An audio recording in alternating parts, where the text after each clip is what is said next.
Okay, good morning everyone. First of all, thank you for being here. And thank you to the panel for actually also being here. I'm Eva Carson, I am from the Buffer Alliance, European Anti-Poverty Network Norway.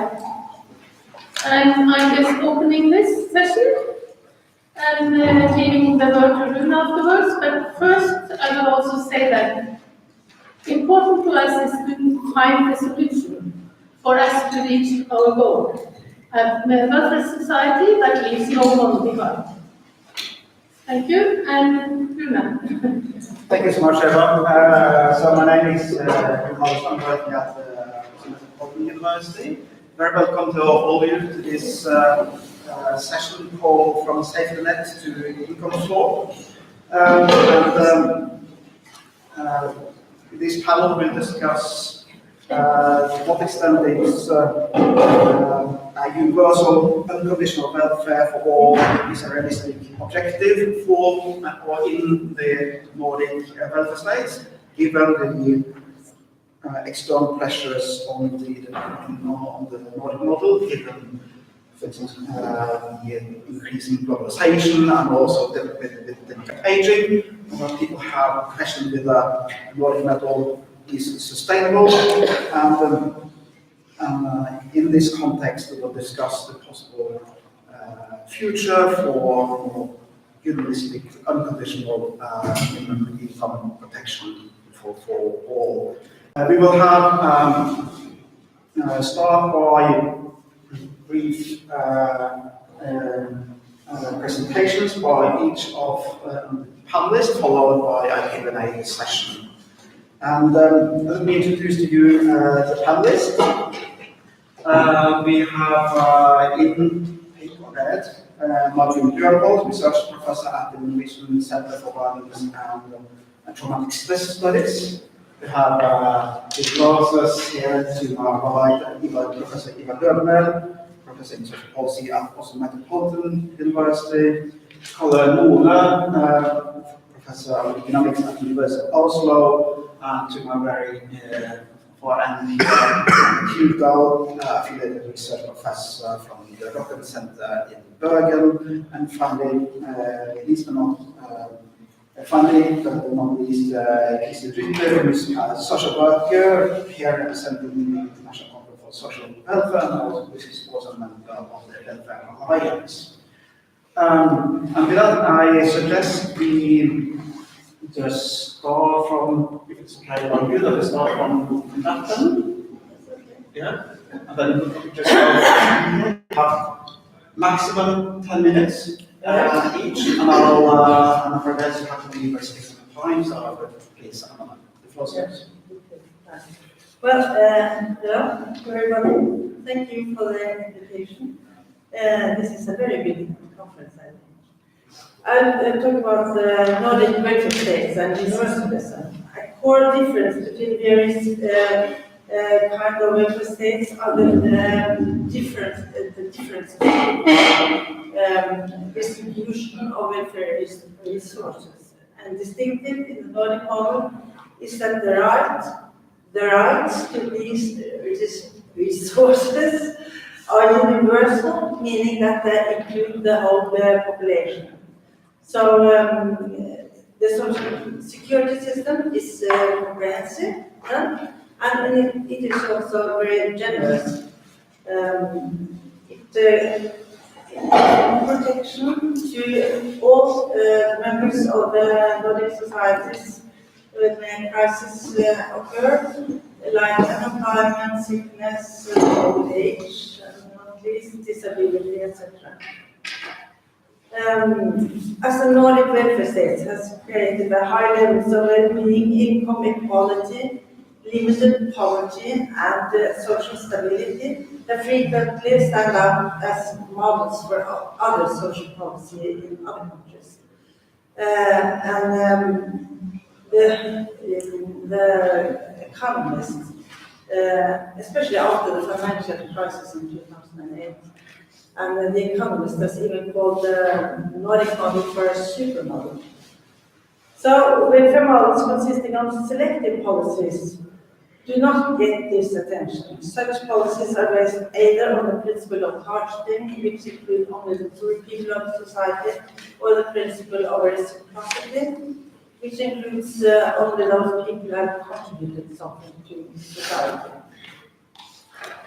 So, consequently, these principles, universalism, targeting, and reciprocity, represent competing principles of the distribution of welfare. And thus, no line of the normative logic of the welfare state, different welfare states. Regarding the idea of universalism, it is clearly closely related to the idea of egalitarianism. In terms of income security, then, the perfect universal allocation of resources is a flat rate basic income unconditionally paid to every member of society. However, this kind of universal policy, universal income security is remote from the kind of universal policies that characterize the Nordic welfare state today. More than 70 years after we implemented a child benefit in Norway in 1946, the ideas of targeting and reciprocity has become more and more influential in both in the discourses but also in the implementation of welfare policies in the Nordic countries. And especially for the benefits in the intersections of welfare and work.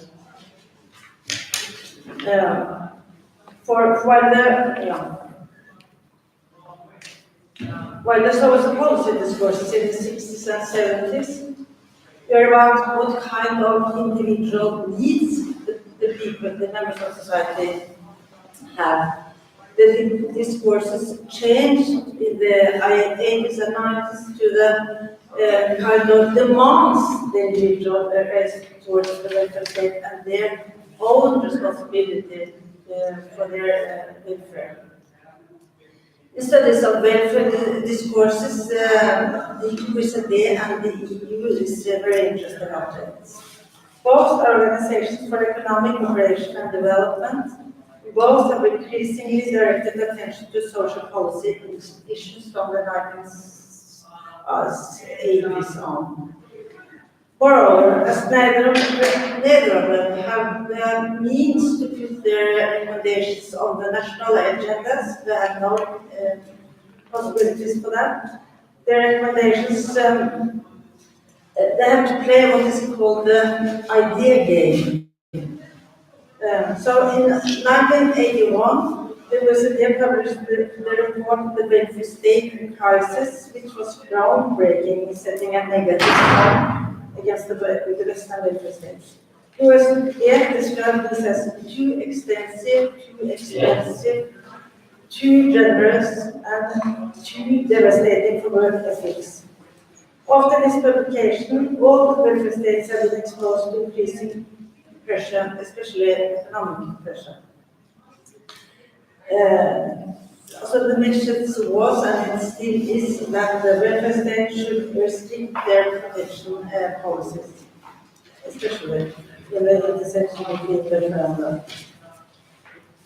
However, at the same time, the social and economic risks that the welfare state are designed to protect the members of society from have been expanding, partly due to dramatic changes in the nature of work and in the regulations of the labor markets.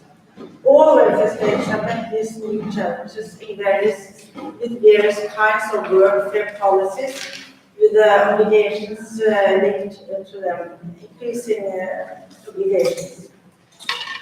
But these are not proven very successful, and they are indeed also humiliating and insulting. They transform the citizens, as guys said yesterday, indicated yesterday, they transform the citizens into begging persons. Well, there are nevertheless still strong universalistic elements in the Nordic welfare states, especially in the health sector, so that the universalism may be revived again also in the social security sector.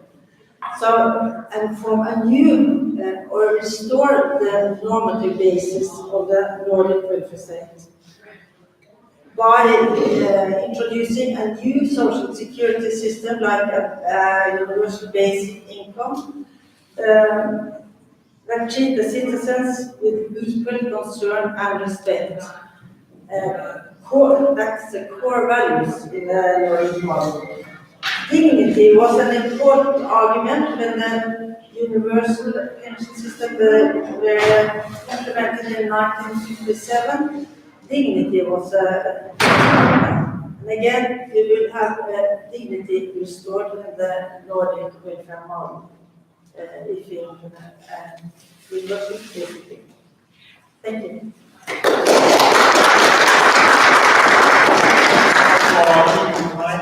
Thank you for this I raised up because I understand it's not so easy to hear in this room, so I try to be more propagating.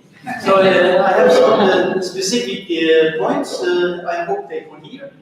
The first thing is that the movement of basic income, I think in any society, consists of so diverse interests that I think that is, you should think that this is a movement that you have a lot of support because they have all different views in the same movement.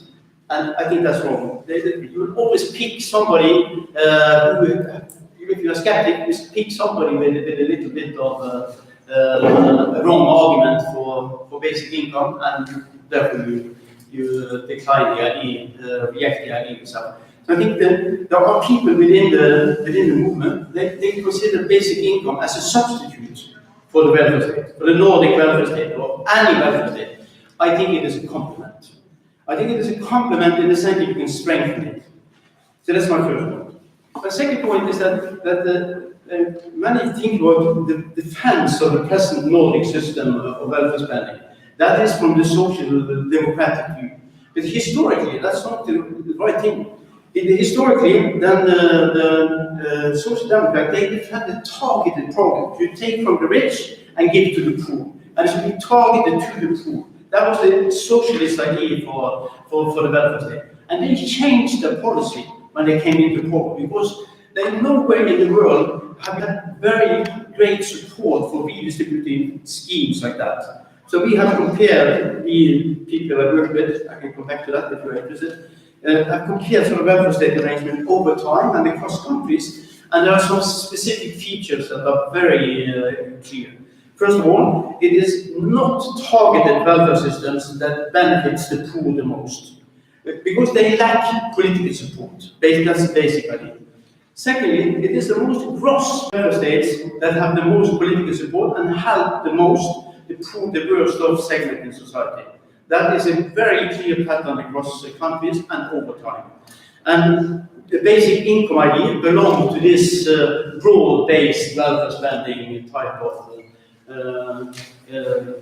arrangement, and we have it today in sort of in-kind provision. So the step to a basic income idea is to have it more transferred from in-kind provision to in-cash provision. And you can find a new balance there, and I think that is very necessary in my view, and it will be very suitable for Nordic welfare states and an improvement of the system. Third, this is what are the arguments? Some people say that, well, if you introduce a basic income, then wages will decline. That's been the argument. We have investigated that. It's just the opposite. You introduce, or you have something similar to a basic income, that you increase the sort of the floor implicit in the welfare state. You also raise the lowest wages before taxes and transfers. Why is that? Because your basic income is empowerment. We empower people. We empower single mothers. We empower weak groups in the labor market, and they can become stronger. So that means that they demand more. And actually, the economists talk about specific things, elasticity of sort of increasing this floor. This is a contour, which is pretty high elasticity in the sense that it transfers into also a higher nominal wage. That's one thing. Secondly, and then I think I'm in the fourth argument, you stop me when this is ended, that is that people think that when you have a basic income in the bottom of the system, then the political support for the rest of the welfare state declines, because you know already got something. This is not in accordance with the evidence that we have, comparing over time, in theory, and over time, and across countries. Also theoretically, models are supporting this. That the more you have in the bottom, the more political demand there is for other type of redistribution scheme. Here's how it works, and I have to be very brief on this. That it is the bigger the difference between the bottom and the top, the higher inequalities before taxes and transfers. Then many people thought, and socialists thought, I'm a socialist, so I thought it also maybe when I was young, stupid and young, and that the bigger the difference, the more demand for redistribution. It isn't the case. You compare across countries and over time, the pattern is that the smaller the difference between the top and the bottom before taxes and transfers, the more political support it is for traditional welfare spending. In-kind provision, health services, education, all these things. Why is that? It is because they provide normal goods that goes up with the income of the recipient, income before taxes and transfers. You would like more of it. And that, therefore, it's impossible to win elections in the Nordic countries without supporting the welfare state. Because you have compressed wage differences, that means that you increase the income of the majority in society, and then you support more welfare spending, not less. So again, all these arguments that they go against the sort of erode the welfare state, I think they are basically bad arguments. And sometimes they are put forward, as I said in the first argument, by people who would like to replace the welfare state with something else. I think it's quite clear that there is a strong complementary forces here, and you can only study that by looking for different changes in the welfare state that you have had in existing arrangement. And of course, they haven't been implementing the basic income, but I think the evidence is very clear that it moves in that direction. Thank you. I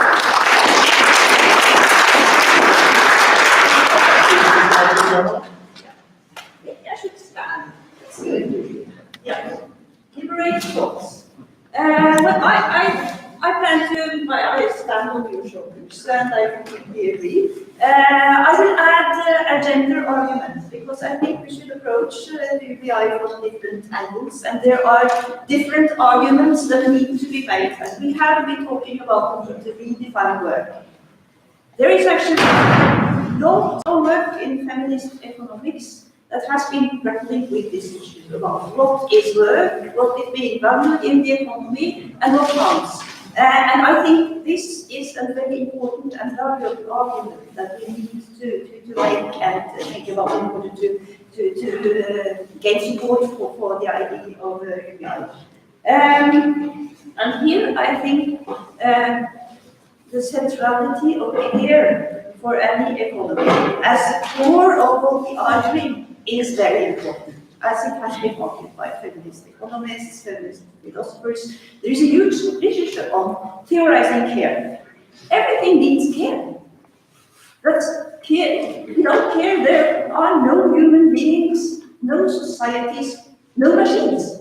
Nothing can exist without care. And I think this is a very important political and political argument. Because we tend to think of care as something that we do beside the really important things, but that is not the case. This is the main thing we do, and if we look at care as a sector of the economy, and if we look at paid care and unpaid care, and we combine those things. Not many countries have done this, but I know Australia did some years ago. They found out that the care sector, paid and unpaid, is 66% of the economy. Well, that's huge. And the private companies have discovered this. And finance speculators have now moved into care because that's a safe haven for speculative money. So I think this is real, and it's part, and it's the heart of the economy, for good and for bad. Yes. And I think we have to join the arguments and the literature on care to the arguments for universal basic income. Kathy Weeks, in her book The Common Good Work, she draws a line from the early Marxist feminist movements on wages for housework, saying that there are clear associations between this kind of thinking in the 1960s, 70s, 80s, and the arguments made for UBI. Other feminist economists have been writing about this, about what is included and excluded in the GDP. That has been an issue for 100 years more. And it is very important to think about that work is also a lot of unpaid things. And in Norway, I think we are in a privileged position because actually in Norway this is to some extent accepted. Because Statistics Norway has since the early 1970s, every decade, we make a big time-use survey about what people do over the day, what kind of activities they perform in the home. So we count the activities which are defined as unpaid work. So I think here we have an agreement that the unpaid caring and the maintenance activities that are performed in the home, they are actually work, even if they are unpaid. And this is great data, and it could be used much more extensively to make the argument for UBI and for the gender effects of UBI. Because even if since the 1970s women entered the labour market, a lot of the kind of production in the household moved into the formal economy and became visible in terms of money streams. And we have an Norwegian economist, Charlotte Koren, who has made a great argument about this shift from the household production to the formal economy as a kind of corresponding development to the transition from the agrarian to the industrial society. So there is also a kind of economic argument about this figures of GDP. She says in the 19 heydays of the growth era, they were inflated because some of this so-called growth, it was only making visible parts of the economy that had been outside of the formal economy. Now it entered into the labor market and now it became visible. So all this growth was not real growth in terms of consumption opportunities.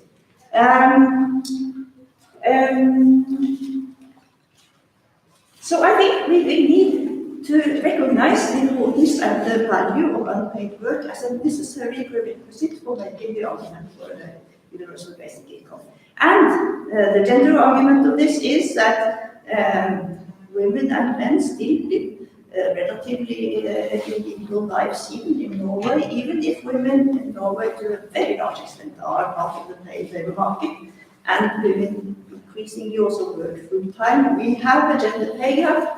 Women and men work in different sectors, so women as a group have access to much less money in terms of wages and also in terms of wealth. So bringing money into women's hands in an automatic, universal way would contribute to gender justice. Having money of one's own is very important for many reasons. And in Norway, the child benefit, which was introduced, you mentioned, in 1946, has had historically a very important role in women's economic autonomy. Because that was the first time that many women actually had money of their own, which could make a big difference. I think this is a classic feminist argument for UBI. Then there is an intersectional feminist argument for UBI, and that is where the arguments for UBI for poverty eradication and for general justice is also a gendered argument, because women tend to be at the bottom layer of the income pyramid and in positions of power. So there is also an argument that if we reduce poverty, that would in particular benefit those that are at the bottom, and that is also gender. And it would be, many have said that already, the UBI would shift the power between an employer and an employee. And as we have seen, via the Me Too movement, sexual harassment and abuse in the labor market is very strongly related to unequal power relations, with women at the bottom and men at the top being able to exploit people. If women had access to a UBI, you could perhaps be better able to maneuver in the labor market. And intra-couple in economic inequalities, it's not very much studied, but there are also inequalities within couples, and it could be very important to have your own money, in particular in the context of violence and abuse. And of course, for those most exposed people who are immigrating, for instance, who don't have their own money, this could really this could be a lifesaver, actually. Thanks so much.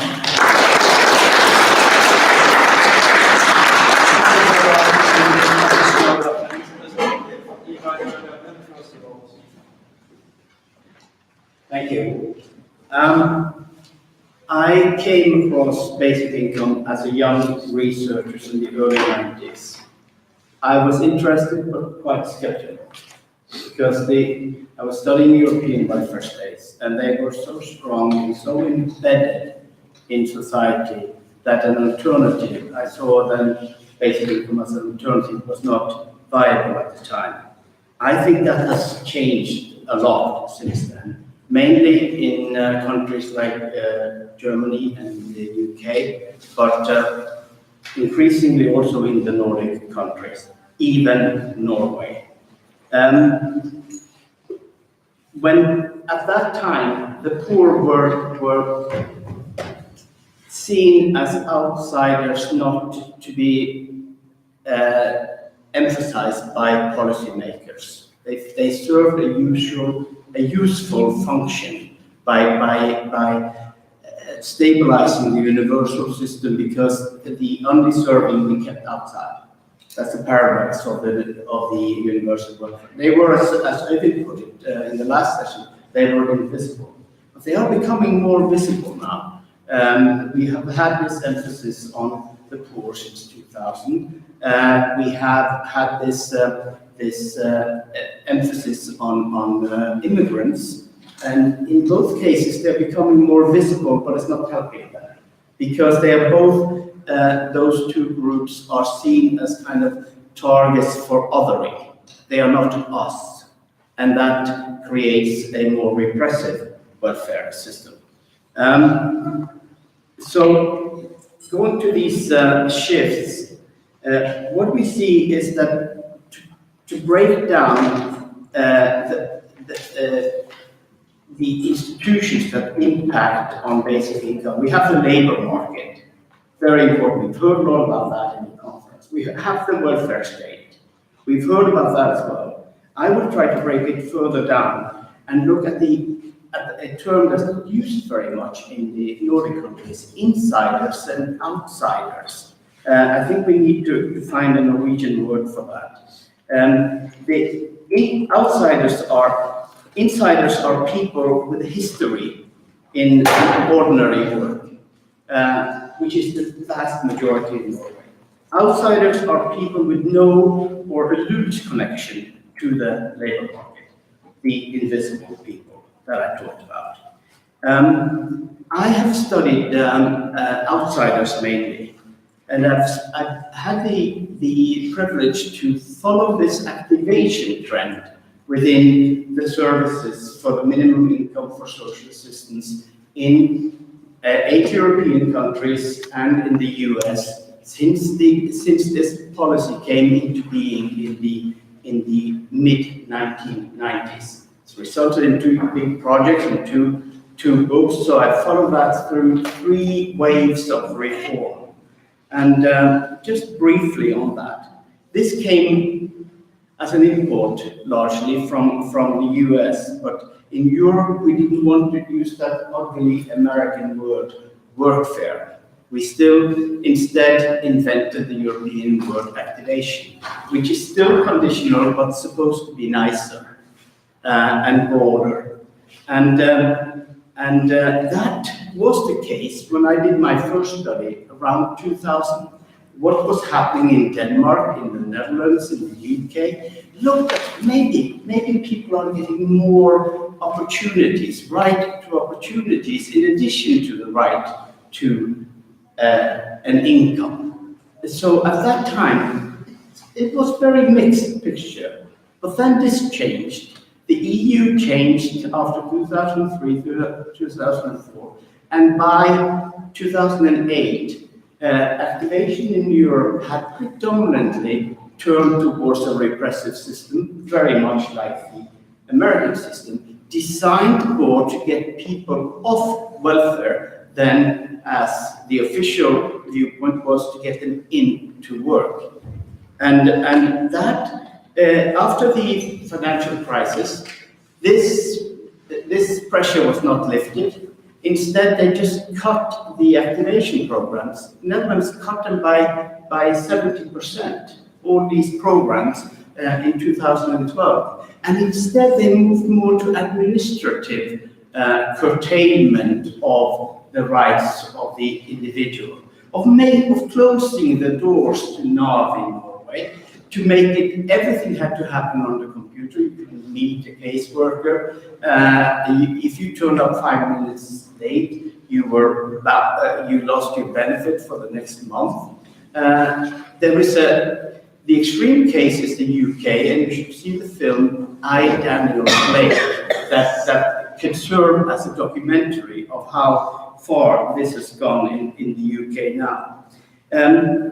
What we saw, America has always been 10 years ahead. What in 2000 already, the American contributor to my book, Wiseman, wrote that already then you could see a contagion of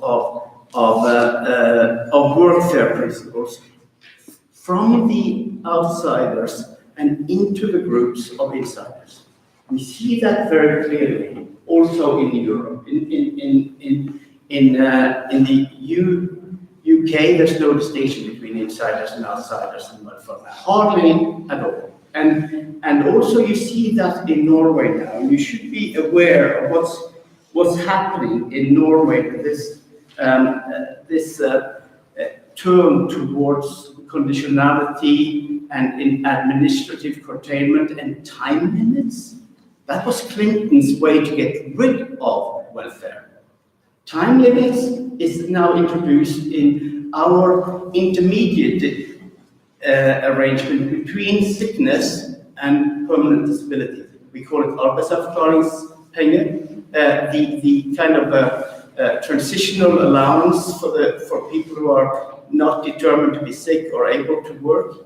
They have introduced time limits and cut off 10,000 people and running them into social assistance. An increase in social assistance that's documented by the state themselves now, only because of that change.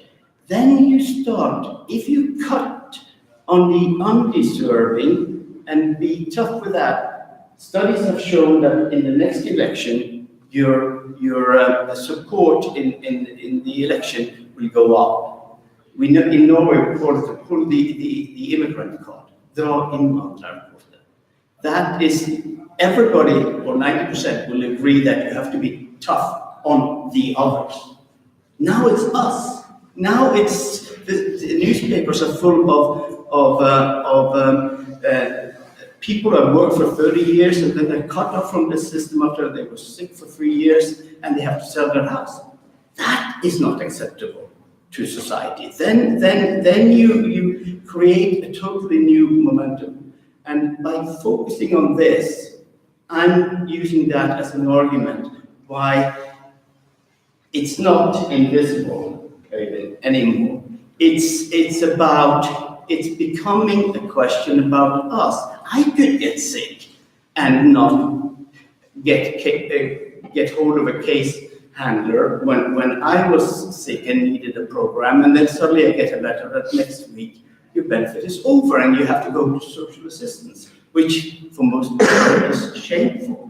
So then, because of the means test, they would have to rely on their spouse, or maybe they have savings, and that's not sustainable. So we are seeing kind of early beginnings of that in Norway now. Europe has already gone there. So the arguments the arguments of the failure of the income maintenance part, not the service part, of the welfare state is strengthening the basic income argument. That is my message. We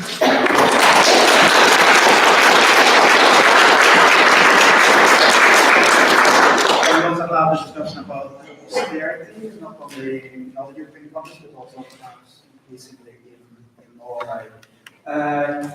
Finally, but not least, the teacher Lykke, please. Well, in the organization I come from, we are very much concerned with trying to find out how to better the system. Because all in all, we have a system that works, but there are many holes, and we discuss how to better the system. And one of the things in the system is not only that we have a universal system of services and pensions and social security, but the system is also free university, free education, free services, which is an important part of it, but also active labor market policies. And the state uses 8 billion Norwegian kroner every year in the active labor market policies. And there's almost no discussion on how to use this money. 8 billion kroner. Norway is a small country. A lot of money goes into this, and a lot of money is wasted in the wrong way. And I worked in NAV, the Norwegian Agency for Work and Welfare, Labor and Welfare, for many years. And this is very shameful, and they almost work with this 8 billion kroner in secret in the Department of Welfare. So this is an important focus, and one of the most important issues which I think which must be more focused on, is an issue which also is brought up by Knut Rød at your institute, where he says we have to use more money on wage subsidies, which means that people who don't get work on the ordinary labor market, they can get jobs with ordinary pay subsidized by the state. And this is also, for example, in the Labour Party program now, which is decided on this days. The problem is to get it from the program and through this labor department.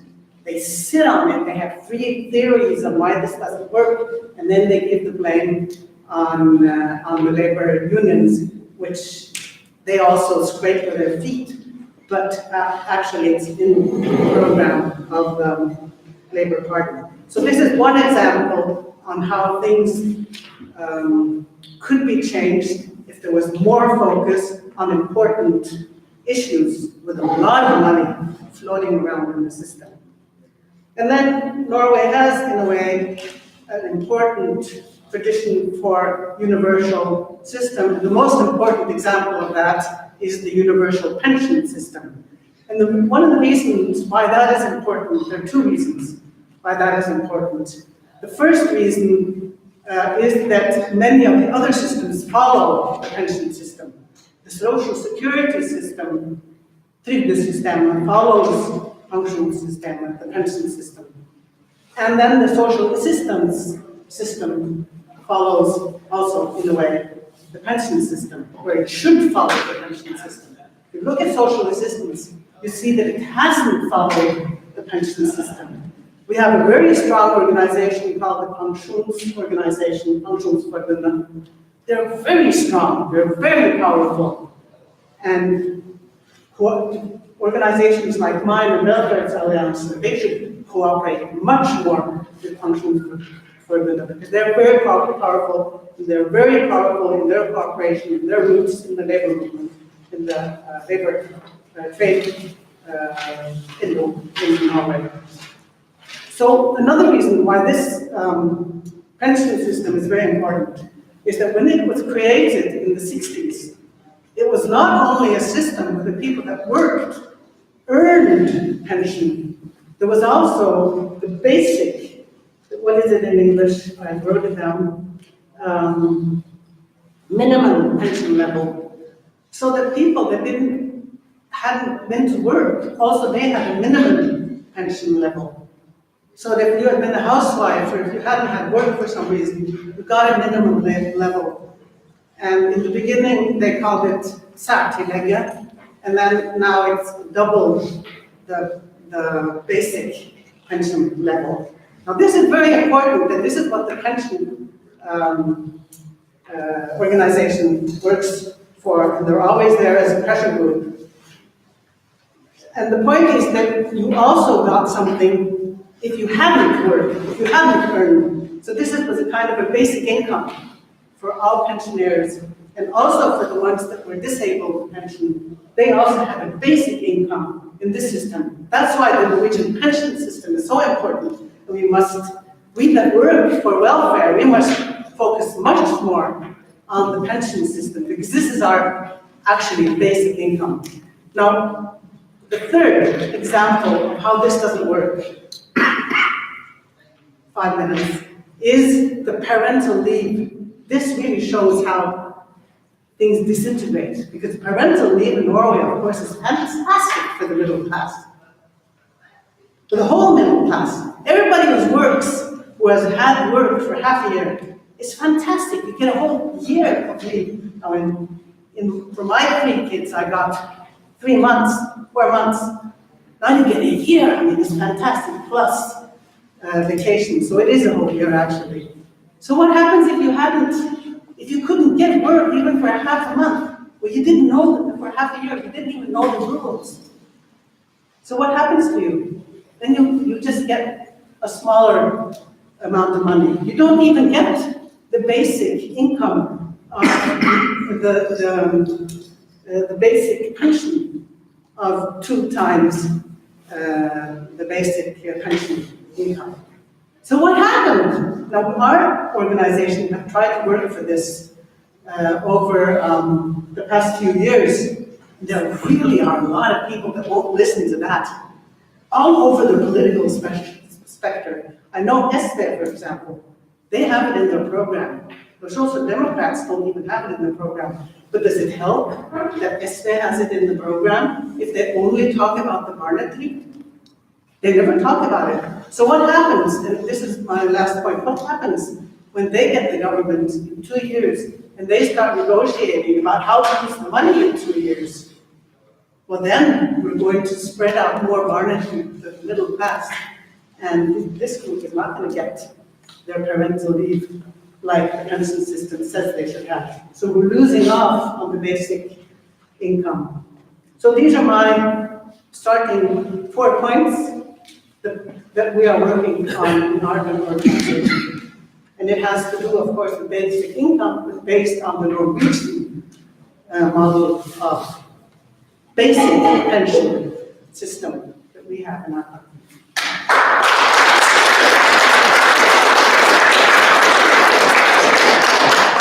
Thank you ever so much, all of you. Before I open for questions and comments from the floor, I just wanted to ask the panelists, as we heard in the introduction from Eva in the Welfare Alliance, they are concerned to also identify practical solutions on how we can proceed to develop in the direction of a unionistic, right-based minimum income. So I wanted to hear your opinion about the relationship between the universal basic income on the one hand and a guaranteed minimum income, for instance, in the form of a more standardized, right-based social assistance program in the Nordic countries. How do you consider, or what's your reflection on the differences in those types of approaches to standardize and ensure more predictable, right-based income for people? Anyone?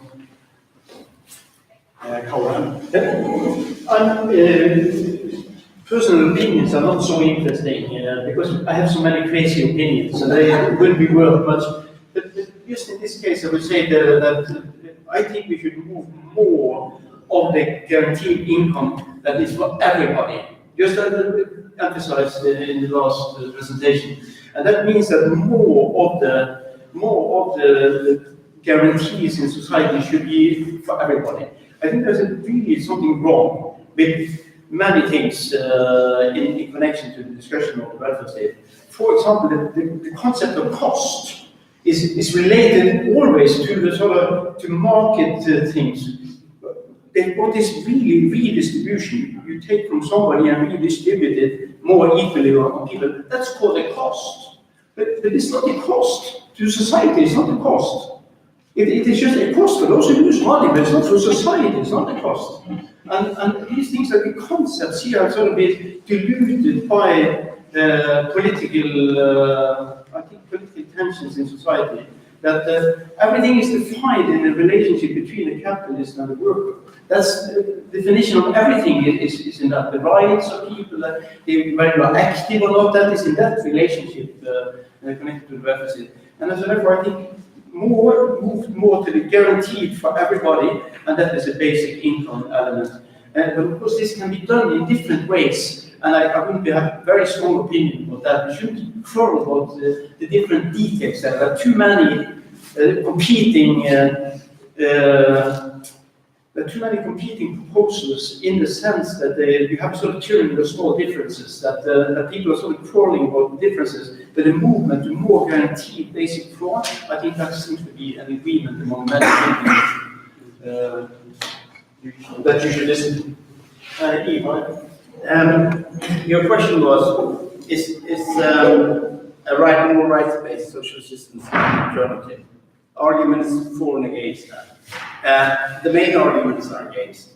It's deliberate that we have not a state, but a local authority that varies throughout the local authorities in Norway, social systems.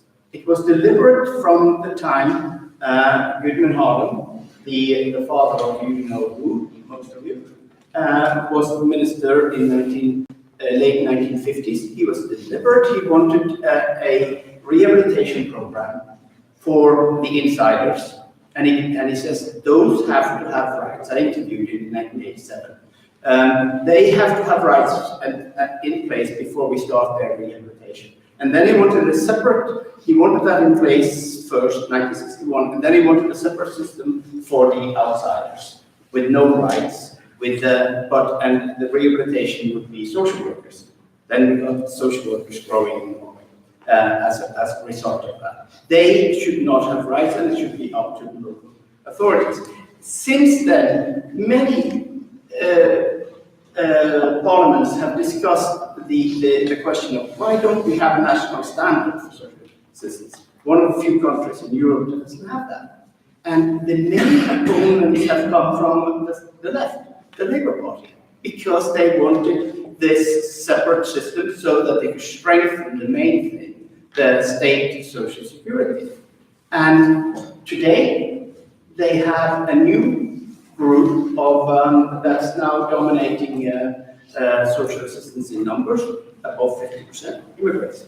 That doesn't happen because that's very suitable for political othering.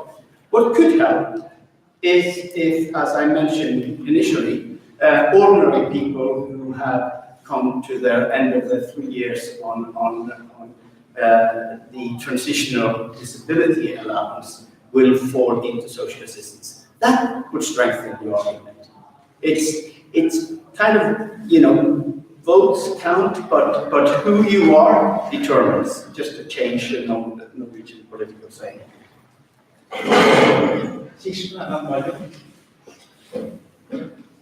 Well, I understand, the topic of this conference is the idea of basic income, and how does that apply to very different systems of social organization or social policy organization in different parts of the world. And one thing that I have, so you can't sort of say basic income and then that's the same thing one place, like you said in your note there a while ago. So one thing from basic income in the idea can be applied in Norway. And I think one thing that was mentioned in the last conference, last period, was the idea that if somebody had the right to have a basic income, then they would become prosperous in their energy to create something good. Now, this is a very important idea, but you don't have to change the whole pension and social security system to introduce this idea. You have to fight for this idea. I'll take an example. You have now, for example, the disability pension. If you start working with disability pension, before you do that, your housing allowance will go away.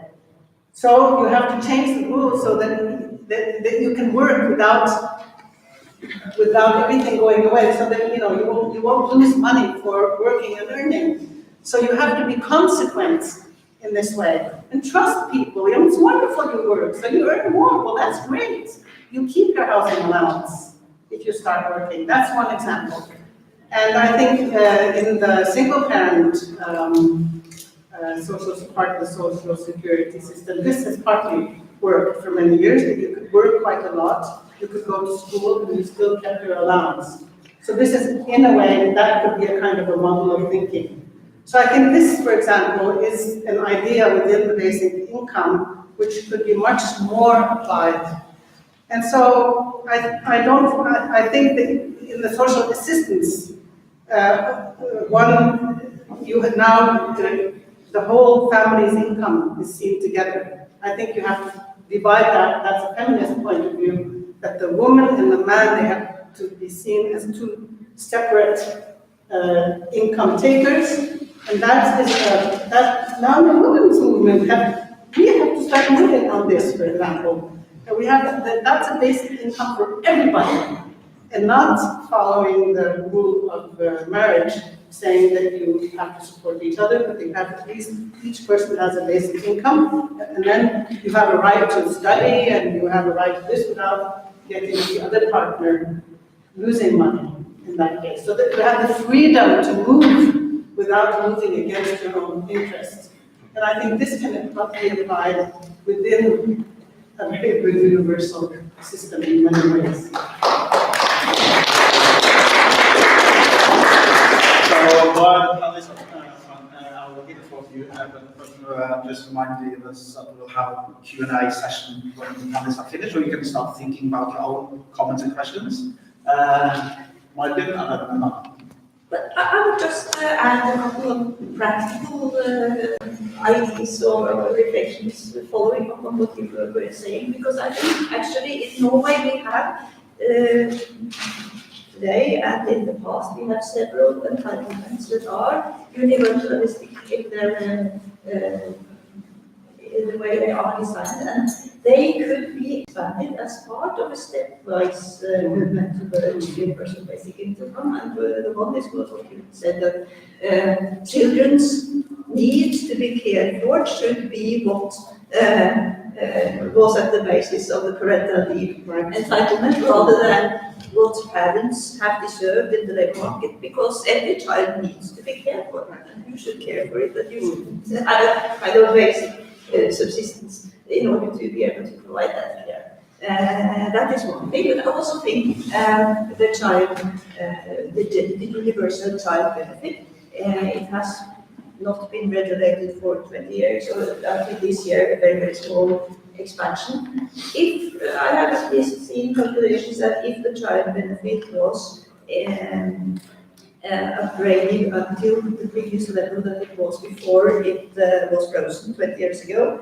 that would eradicate much of the child poverty, and that is also maternal poverty in Norway. So that would be a very simple measure. And that, yeah. And another thing that you mentioned, the support for young parents. I think this is, Norway actually had universal system of support for young parents with no strings attached, except a small bit of paternalism that the social worker might come home to count toothbrushes in the bathroom. But as long as you were a young parent and you live with your child and you care for your child, no one asked of you anything else than you care for the child, and you could claim it for 10 years. And a lot of young parents actually used that time, and in particular young mothers who did not have education, they used this period in order to take education and get on with their lives. Then it was cut around 20 years ago now, from 10 to 3 years, and that we could have a little more if you were in education, and now it has been cut even more, and the effect of that, the intention was to liberate the mothers from being dependent on the state and earn their own money and become autonomous. That did not happen to everyone. A large share ended up on other welfare benefits, which are means tested, and they are still in the system, and further restrictions in the recent years have further added to child poverty.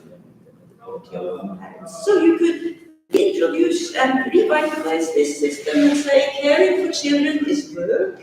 It is very important. Young parents, they have also a time poverty. There are only one person who is going to do both the paperwork and the care work. Other families, there are two persons to do that. So it would be recognizing the value of the caring work that young parents do, and to trust them to use the money for their own good and for the children's good. No. Yeah, then I just want to say your argument that you have to fight for this idea of basic income and not link it to a slimming of the welfare state. This European survey that was referred to today, in that survey, they asked the Europeans about what do you think about basic income as a replacement for several social benefits, and that's not a basic income. And then Norway came very low, 33%,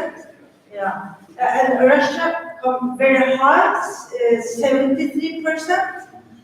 So they have about, I don't see which percent, but we have a very, very good one, very generous one.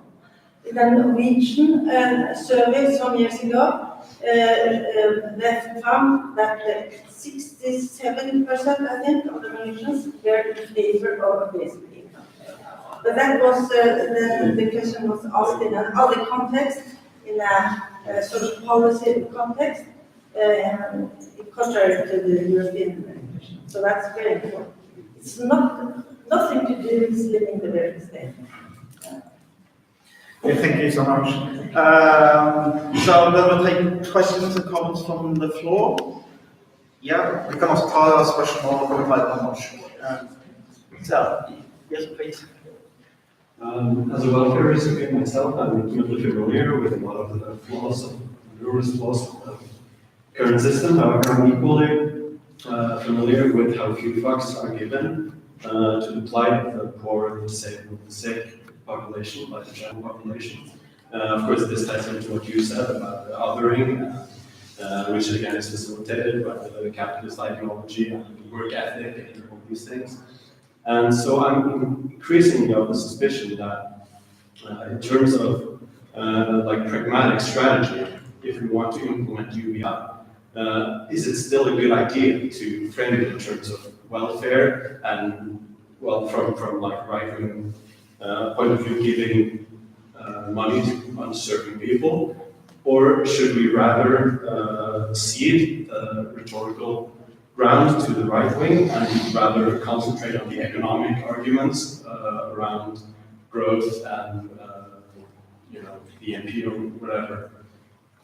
Who wants to start? Ivar? Very good question. And it goes back to this in addition to or instead of.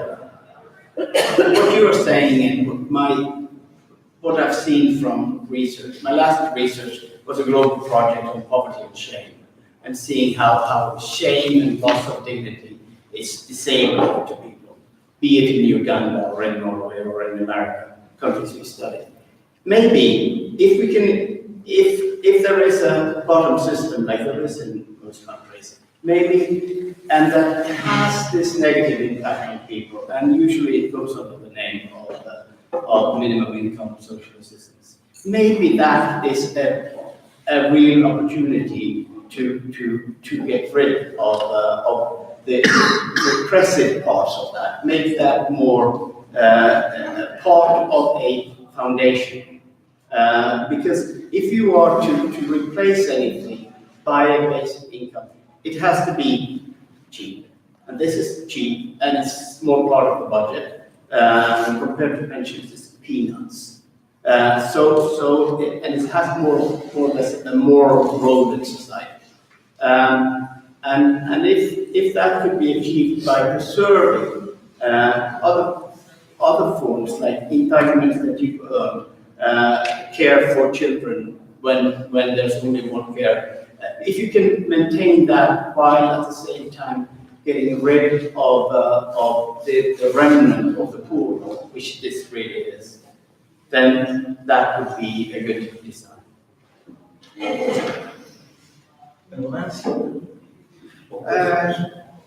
Any other comments, questions?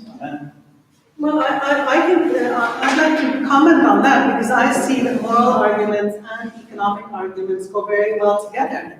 Because where the system doesn't work, it costs less to change it than to keep it going in a hopeless money, I don't know what you call it, 8 billion out in labor market policies that in part work, but also in part don't work, and money can be used in different ways. So you can use the argument, and if you also use the argument that it's totally unreasonable that families that have children that are poor don't get a minimum pension, minimum parent wage like everybody else. I mean, it's completely unreasonable in a Norwegian context. So then we can say, well, we have the money for this. We're wasting money here and there and there. We can show that. Then the ones that worry about the money, they will listen, and the other ones, they will listen also to the moral argument. So I think you have to use the two together. But in our system, there's so much money floating around that we can point to better ways of using the same money. Thank you. Another gentleman to my left. Well, I think everybody here is here because they're in favor of a universal basic income, so if you want to make progress, it would be actually more constructive to talk about what are the problems and the challenges and pitfalls of the universal basic income we need to sort out. But I'm also curious about the extent to which, since we all like the idea of the UBI, to the extent to which we're talking about the same thing. And obviously there's a difference between people who think that it should be a basic safety net, or should it be a real alternative being a wage earner and a part of the regular job market. So it seems to me that a lot of the benefits only accrue when it's a real alternative to having a job, and participating in the job economy. It would be nice to map out the extent to which people sort of agree about what this is all about. And one of the questions you could ask, for instance, is what do you if you had a UBI, how big would it be? And obviously that's going to depend on the country you're in, but you could ask people what percentage of the average income should the UBI be? And that may us give an idea about the extent to which we're talking about the same thing. I think we are coming very close to the end of this session, so I think we could use his questions for you to comment on as I find a round of comments. So, what do you consider to be the main challenges ahead of us, and how would you define the basic income at which level? I know this is a very research-heavy panel, but what are perhaps also the potential for uplifting alliances, if you want, between researchers, academia, and civil society organizations in this area? So I'll give you 2 minutes each just to find some comments. Maybe we should start with you, Kishin. Should we move on? You can yeah. Ibrahim, you want to say something? I'm not a specialist on the UBI. And there are lots of technical questions. I'm struggling with them to understand them, despite doing welfare state research. But what could be said is that the proposals that I've come across is putting things at a level that doesn't compete with the main transfer programs certainly in the Norwegian welfare state. And if that came as a basis, even at a low level, it would do a lot away with the minimum income, the social assistance in different countries. Maybe even eradicate that. That wouldn't be too high a level and too high a percentage of average wages. And if that is universal, like it has to be, then it would also, and I'm taking that over to our economist friend, Colin, if that is on the basis, on a floor below a pension, below a part-time wage, wouldn't that also have an impact on inequality, which is a growing problem also in countries like Norway? Yes. There was a question for Colin, but I should just move on to Michael if you want to say something.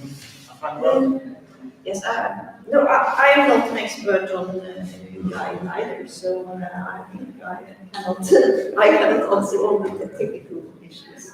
And as I said, I think we should be pragmatic and we should think about the general idea of universal entitlements, which is part of the idea that it is liberating and has potential. And in Norway, We are in a particularly privileged position where we actually have some of these mechanisms which could be expanded as a kind of stepwise and gradual transition. Yeah, that's what I can say. Yeah, I think that the guaranteed basic income should be sort of a human right. I think it should apply to all countries. Of course, it has to be adjusted to local conditions in specific countries. You can't have the same guaranteed minimum income in Finland and in Namibia. I think that is obvious. But I think it should be probably a human right. But it doesn't replace the need for social insurance. It doesn't replace the need for a lot of other kinds of intervention. And anybody who tries to sort of propagate for universal basic income as a replacement scheme for the welfare state in Europe, I think they're lost in the beginning. Because there's so many reasons why we need welfare spending. So they should be viewed as complementary processes. And I think they actually are. And I also am in favor of starting small. That I think, for example, the guaranteed basic income that will be, say, I haven't had a proposal when we presented yesterday. So 10% of the GDP per capita, for example, is a good starting point.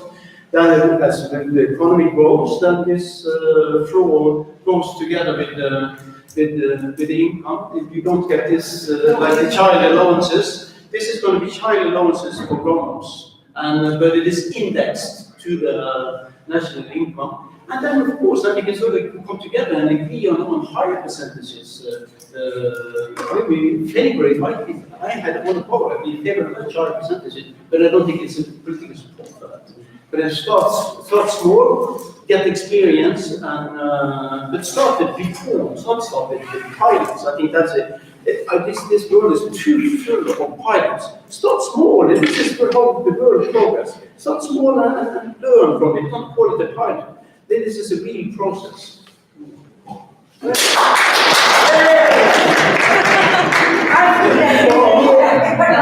Fine word goes to now. Yeah, absolutely.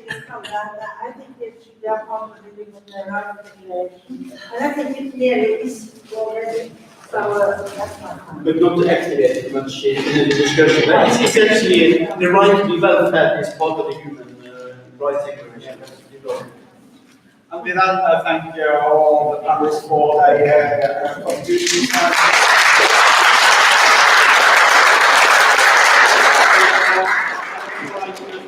Lights for organizing and hosting this event and for letting us taking part in. It's now lunch. I suppose that's downstairs.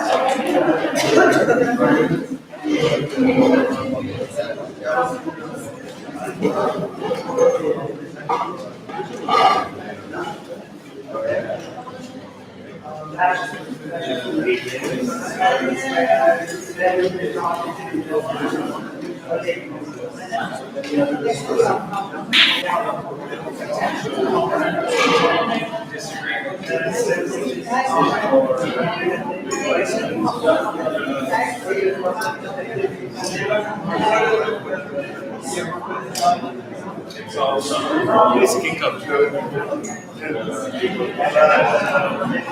Still at the course level, still finishes there.